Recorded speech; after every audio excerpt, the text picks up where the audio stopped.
최근 생활 여건의 향상 및 소비자들의 안전 농산물에 대한 관심과 요구에 충족하기 위해 전 세계적으로 유기농업이 증가하고 있다.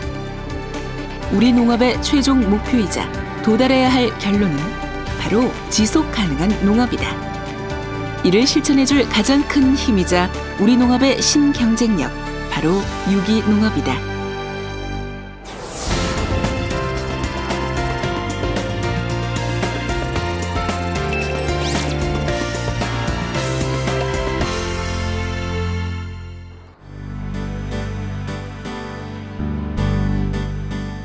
유럽 대륙을 필두로 전 세계의 농업 방식이 유기농으로의 전환을 목표로 각 나라마다 정책을 펼치고 농업인들을 교육하고 소비시장 육성에 노력을 기울이고 있다. 이 같은 노력에 힘입어 전 세계 유기농 실천 면적의 22.6%인 유럽의 18만 7,700여 농가가 유기농 경작을 하고 있는데, 이는 전 세계 유기농 농가의 30여 %에 해당된다.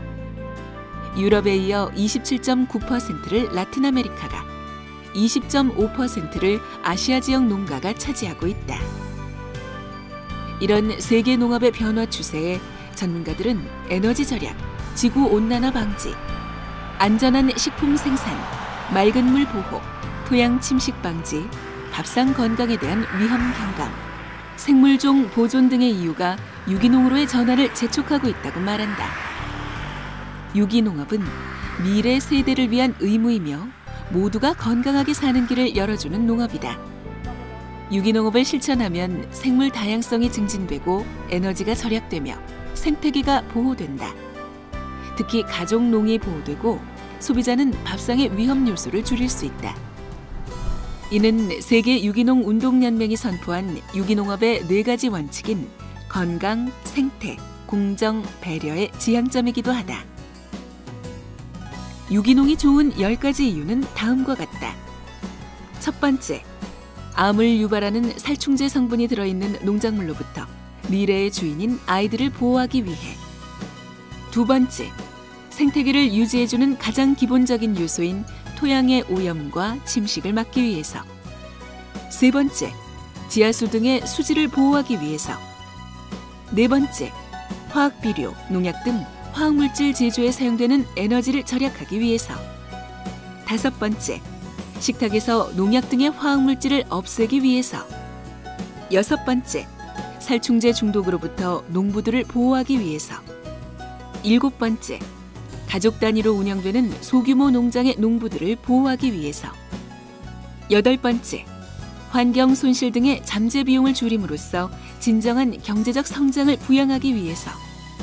아홉 번째, 토양을 건강하게 하는 윤작을 통한 생물의 다양성 추구를 위해서. 열 번째, 토양의 유기질 영양분 공급을 통해 더 좋은 맛을 내기 위해서이다. 선진 농업국이 많은 유럽은 2005년 이후 심한 공급 부족을 겪고 있다. 그래서 많은 나라들이 아시아, 호주 등에서 많은 유기농산물을 수입하고 있다. 현재 유럽의 유기농업 면적은 817만 6,075헥타르이며 총 농업 면적 중 1.7%에 해당한다. 이 중 EU 회원국의 유기농업 면적은 753만 9,763헥타르인데, 이는 EU 회원국 총 경지 면적 대비 4.3%를 차지한다. 또한 유럽 전체 유기농업 생산자는 22만 2,513명이며 이 중 EU 회원국의 생산자는 19만 6,649명이다.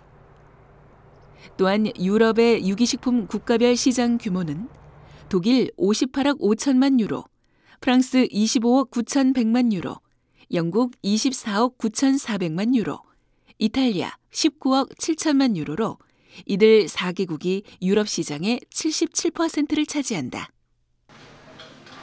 세계 유기농산물 성장과 함께 유럽의 유기농산물 시장도 매년 10% 정도의 성장을 기록하고 있지만 몇몇 서유럽 국가에서는 공급 부족 현상이 나타나고 있다. 유럽인들의 유기농산물 1인당 소비액을 살펴보면 덴마크가 연간 약 106유로, 13만 5천 원으로 가장 높고, 다음으로 스위스, 오스트리아, 룩셈부르크 순으로 많이 소비하는 것으로 나타났다. 비옥한 농토와 초지를 지평선이 보이지 않을 정도로 광범위하게 보유한 나라 독일.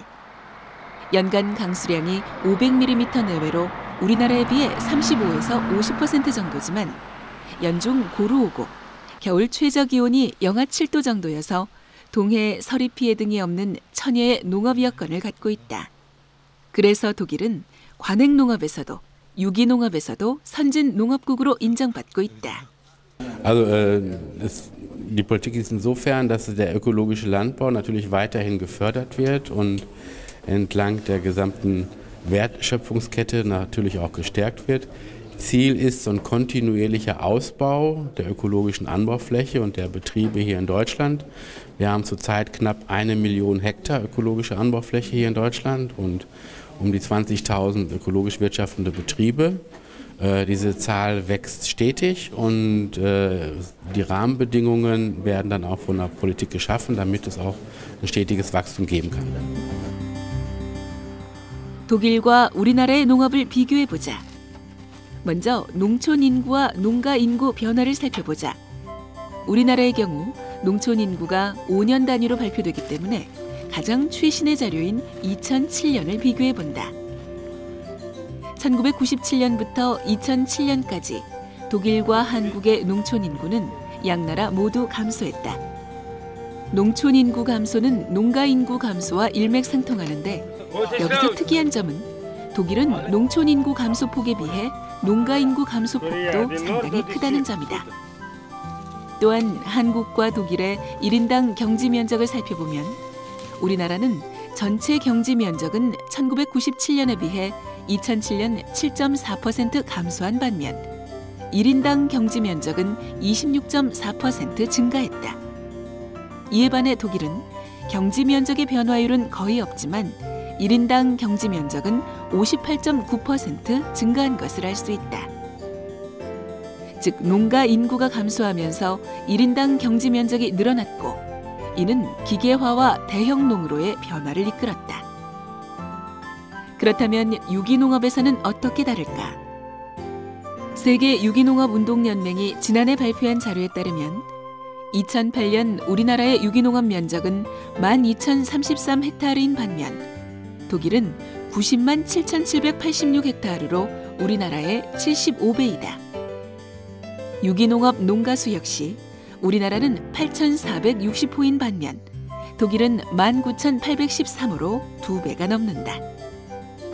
잘 아시다시피 독일은 그 유기농 재배의 종주국이고 해서 우리나라의 그 유기농 재배에 상당히 많이 도움이 될 거라고 생각이 되고 또 이와 반대로 우리나라에서 많이 좀 벤치마킹을 해서 배 재배라든지 또 기타 다른 가수 재배에 유기농 재배할 때 많이 좀 도움이 된 걸로 생각하고 있습니다. 유기농업으로 생산한 유기농산물이 시장에 나오기 위해서는 유기농 인증을 받아야 한다. 독일의 경우 1991년까지는 유기농에 대한 법률 자체가 없었다. 그러나 농장주들이 모여 재단을 만들기 시작하면서부터 유기농 인증이 체계적으로 자리 잡히기 시작했다. 이후 1992년 유럽연합에서 유기농 관련법을 제정했고 2001년 9월 5일 유기농산물 인증에 관한 법적 제도를 마련하고 생산, 유통, 가공, 소비에 이르는 전 과정의 업무를 연방농림식품과에서 담당하고 있다.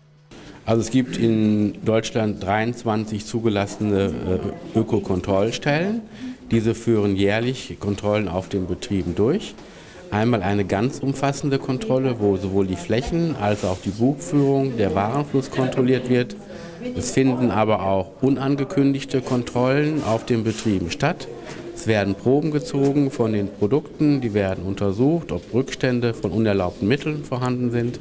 Das findet wirklich jährlich statt und diese Kontrollstellen selber werden nochmal kontrolliert von zuständigen Behörden in den einzelnen Bundesländern. 독일 내 23개의 민간 인증단체를 통해 2011년 현재 6,338개 제품이 유기농 인증을 받았다. 독일의 유기농 인증이 농장주들의 재단을 통해 시작되었듯 지금도 국가는 관리만을 하고 있다. 인증 절차에서도 국가는 농가를 포함한 유기제품 생산자의 신청을 받아 민간 업체에 배분만 해주고 있다. Okay, die Ökozertifizierung, also die Betriebe, die ökologisch wirtschaften möchten, müssen sich bei einer Kontrollstelle anmelden für diese Zertifizierung. Diese wiederum meldet den Betrieb bei der zuständigen Länderbehörde an. Dann erfolgt eine erste Bestandsaufnahme des Betriebes. Wie sind die örtlichen Gegebenheiten? Was wird angebaut? Was muss geändert werden, damit er die Anforderungen des ökologischen Landbaus erfüllt? Dann erfolgt eben diese Kontrolle des Betriebes, mindestens einmal jährlich vollumfänglich, aber eben auch unangekündigt, wie ich vorhin schon sagte, werden Stichprobenkontrollen durchgeführt. Wenn alles in Ordnung ist, bekommt er ein Zertifikat und darf dann seine Produkte mit dem Hinweis auf Bio vermarkten. 그렇다면 유기농 인증을 받기 위해 농가는 신청만 하면 될까? Also die Betriebe, die ökologischen Landbau betreiben wollen, müssen erstmal eine Umstellungsphase durchlaufen. Die müssen ihre Flächen umstellen, die vorher konventionell bewirtschaftet wurden. Das heißt, im Ökolandbau dürfen wir ja bestimmte Betriebsmittel nicht einsetzen, sei es chemische Düngemittel, chemischer Pflanzenschutz. Das heißt, erst diese Umstellungsphase muss durchlaufen werden, die dauert 3 Jahre. Erst dann dürfen die Produkte auch als Bio vermarktet werden. 국가가 아닌 민간에서 인증을 하고 있지만 독일에서 받는 유기농 인증은 유럽연합에서도 인정하는 최고 수준이다.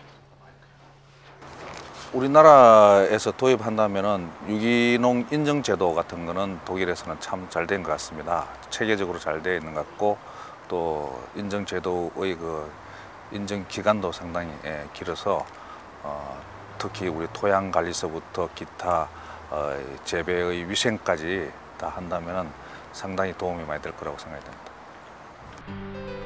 독일은 유기농 인증만큼 유기농법에 대한 관리도 철저히 하고 있는데 GMO 농산물, 즉 유전자 조작 농산물은 재배를 하지 못하며 지정된 50종의 비료 외에는 허용하지 않고 있다. 만일 이에 관해 문제가 발생하면 민간 협회가 나서서 해결을 하고 그 상위 기관인 지방정부 그리고 최종적으로 중앙정부가 해결토록 하고 있다. 우리나라의 경우 유기농 인증은 친환경 농산물 인증제도에 의해 관리된다. 친환경 농산물 인증제도는 2009년 말 기준으로 국가기관인 국립농산물품질관리원과 51개 민간 인증기관에서 맡고 있다. 민간 인증기관은 지속적으로 증가해 2010년 12월 말 기준 70개소에 달하고 있다. 민간기관 인증 실적은 전체 인증 실적의 절반 이상을 차지하고 있다. 또한 우리나라는 2003년 처음으로 수입 유기농산물에 대한 인증을 실시했다. 이후 수입 유기농산물 인증 물량이 증가했으나 최근 약간 하향 추세를 보이고 있다. 실제로 2008년 유기농산물 수입량은 9,063톤으로 2007년 대비 7.9% 감소했고 이는 국내 친환경 농산물 인증 물량의 0.4% 정도로 미미한 수준이다. 전 세계적으로 배 품목은 유기농업이 상당히 어렵다고 한다. 하지만 유기농업을 하기에 너무도 좋은 천혜의 자연 환경을 갖고 있는 독일에서는 유기농업으로 배를 재배하는 농가들을 쉽게 만나볼 수 있다. 단 30곳의 농가만이 배 유기농업을 실시하고 있는 우리나라이기에 최고 수준의 배 유기농업 실천 농가는 부러울 따름이다. 여기는 우리하고 좀 다르게 그의 그 배의 그 특성을 살리기 위해서 배나무를 이중으로 접목을 해가지고 그런 재배하는 법이 우리나라하고는 많이 다른 것 같습니다. 네, 물론 우리나라에도 이제 이중 접목에 대한 그런 그 시험을 이제 일부 지역에서 한 곳은 있는데 아직 그게 이제 그 확대되거나 그런 단계는 아닌데 여기 농가로 봐서 우리도 이제 이중 접목에 대한 걸 다시 한번 검토를 하고 필요하다면 도입해서 우리도 확대를 해야 되지 않나 그런 생각을 갖게 됐습니다. 세 종류의 배나무 약 150그루를 재배하고 있는 농장은 앞으로 유기농 재배 확대를 위해 5개의 품종에 대한 시험 재배도 충실히 하고 있다. 또한 우분이나 광물질 등을 이용해 농자재를 직접 제조해 사용하고 있다. Also es ist eigentlich so, dass meine Großeltern waren hier Bauern in diesem Dorf, ja. Und ich habe eine große sozusagen Hinneigung zur Landwirtschaft und betreibe sie heutzutage auch sozusagen im Nebenerwerb, ja. Und so etwa mit 17 Jahren, da war ich noch im Gymnasium in Worms, ging ich zur Schule, da habe ich sozusagen den Eltern geholfen bei diesem Obstbau und habe auch die Spritzungen durchgeführt, ganz konventionell mit Insektiziden. Ja? Und ich habe ein Erlebnis gehabt, an einem Samstag habe ich ein Insektizid ausgebracht in der ganzen Anlage und habe am Sonntagmorgen einen Spaziergang gemacht. Und da sah ich einen großen Laufkäfer auf dem Rücken liegen. Und da dachte ich, das kann so nicht sein. Ja? Man muss einen Weg finden, Landwirtschaft, Obstbau zu betreiben, ohne solch starke Gifte, die eigentlich das Leben zerstören, die auch Nützlinge zerstören. Ja? Und dieser Laufkäfer ist ja nun mal ein nützliches Tier. 독일의 유기농가들은 병해충 관리를 인증 지침에 의해 수행하고 있다. 그러니까 유기농법에 대한 정확한 매뉴얼이 농업인에게 보급돼 있고 이에 따라 정직한 농사를 짓고 있는 것이다. 독일 병해충 방제에 있어서 특히 그 유기재배에서도 마찬가지로 그 해충 방제 중에 나방류 방제는 교미교란제를 반드시 사용한다는 게 가장 큰 특징이었고요. 그 다음에 우리나라 같은 경우는 교미교란제 사업을 그 농업기술센터나 지자체에서 지원을 하긴 하지만 일부 몇 농가만, 선도농가 몇 분만 사용하고 계시는데 가능한 한 그런 거에 장점이 상당히 더 그 비용은 인상 조금 들어가긴 하지만 장점이 상당히 큽니다. 그래서 그런 것들을 많이 사용하면 농약 살포 횟수나 이런 것들을 상당히 많이 줄일 수 있다고 저는 판단을 합니다. 잘 가꾸어지고 체계적인 재배법으로 유기농법을 실천하고 있는 농가를 둘러본 전문가들은 부러움과 함께 좋은 것을 우리나라에 도입하고 싶은 욕심도 생겼다. 우리도 이제 그 일손이 이제 적어지는 일손이 이제 부족한 그런 부분에 있어서 그 어떤 최대한 그 전정이나 뭐 수확이나 재배하는 측면에서도 일손이 적게 들어가는 쪽으로 이렇게 농사를 짓도록 그렇게 해야 하는 것이 이제 도입해야 될 부분인 것 같습니다. 예를 들면 이제 전정을 하더라도 이제 여기서는 뭐 최소화시켜서 이렇게 전정을 하는 데 비해서 우리는 뭐 비료를 많이 주고 화학약제 많이 쓰고 하다 보니까 도장지 같은 것들 굉장히 많이 나오고 이렇게 되는데 그런 것들도 이제 조절할 수 있는 것들 하고 그다음에 이제 일손을 줄이기 위해서는 어떤 적정 생산량을 조절하는 방법 이런 것들이 이제 그 일손을 줄이는 방법 가운데 예를 들 수 있는 방법이 되겠죠. 이번에 국내 전문가 그룹이 방문한 독일의 모든 유기농가들뿐만 아니라 독일에서 유기농업에 종사하는 농업인은 자신이 원하는 유기농재단에 회원으로 가입돼 있다. 독일에는 현재 9개의 유기농 관련 재단들이 만들어져 있다. 재단에 소속된 회원들은 유기농에 대한 철저하고도 엄격한 기준을 지켜야 하며 재단은 회원들을 관리하고 도와줘야 할 의무를 갖는다. 이를 위해 회원 농장은 경작지의 면적에 따라 재단에 회비를 내야 하며 1년에 한 번 철저한 정밀 검사를 받게 된다. 1인당 약 98,000원 정도의 유기농산물을 소비하고 있는 독일. 현재 독일에서는 3,400개 품목에 바이오 마크를 붙이고 있다. 이 마크는 소비자들에게 상품이 유기농장에서 만들어졌다는 것을 알리고 유기농에 대한 인식을 확산시키는 데 아주 중요한 역할을 한다고 한다. 독일에서 농장이나 기업이 유기농 마크를 획득하기 위해서는 유기농 규정을 지켜야 하는데 유기농 회사 자체에서 유기농법에서 제한하는 기준보다 훨씬 더 까다롭고 엄격한 규정을 가지고 있다. 그렇기 때문에 독일의 소비자는 유기농 농산물에 대한 그 어떤 의심 없이 구매하고 있다. 저는 이제 과실 판매 쪽에만 좀 봤습니다. 그랬더니 온갖 그 과실 종류가 다 이렇게 지금 갖춰져 있고 그래서 굉장히 놀라웠고 그다음에 이제 과실의 그 판매하는 그 포장 상태도 이제 큰 상자부터 이제 소포장 그다음에 낱개까지 이제 다양하게 살 수 있어서 소비자들한테 소비자들이 쉽게 살 수 있는 자기가 원하는 만큼 이제 그렇게 그 판매하고 있는 것을 보니까 상당히 좀 인상적이었습니다. 독일 프랑크푸르트에 있는 툰마크.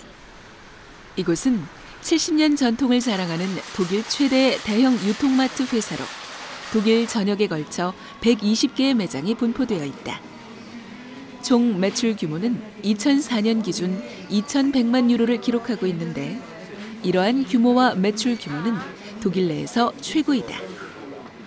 120여 개의 각 매장은 식품 부문과 비식품 부문으로 크게 분류되며 4만 5천 종류 이상의 물품을 판매하고 있다.